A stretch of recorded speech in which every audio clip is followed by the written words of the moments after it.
W.F. Howes presents an unabridged recording of Downward to the Earth by Robert Silverberg, narrated by Toby Longworth. Who knoweth the spirit of man that goeth upward, and the spirit of the beast that goeth downward to the earth? Ecclesiastes 3:21. Preface. Writers are said to be notoriously poor judges of their own work.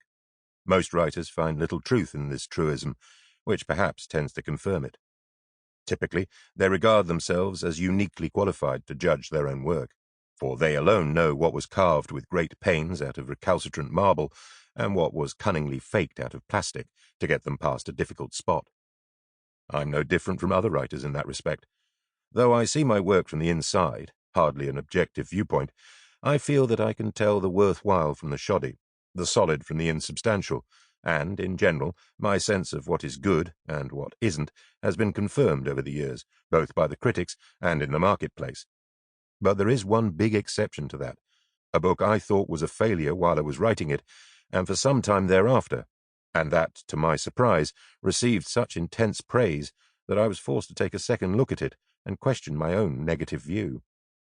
That book is Downward to the Earth, now more than 40 years old, and generally accepted, even by me, as part of the basic Robert Silverberg reading list. Usually I like my own work while I'm writing it. I may eventually come to feel some qualms about this book or that one, but not while it's in progress.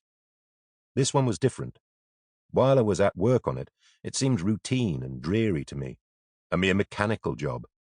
When I looked at it a year later, after the awards nominations and the glowing reviews, I began to think that someone had mysteriously altered the text so that the book I had shrugged off as a failure had somehow become something else. Not a bad book at all. In fact, quite a good one. I don't know how that happened. The text remained the same. The shift from manuscript to printed page couldn't have been responsible. I had been through that with too many books before it, and while seeing a book set in type does comfort an author mightily, it will not of itself turn dross to platinum. No, something in me, at the time I was writing Downward to the Earth, some element of perversity, of fatigue, of outright blindness, kept me from seeing what I was really doing. It is now a book I like very much, and my experience with it has left me with the feeling that writers really aren't to be trusted to evaluate their own work, at least not in the months immediately following creation. Sometimes they overestimate what they've done in the rhapsodic moments of relief at finishing a novel, or else, weary and drained. Sample complete. Ready to continue?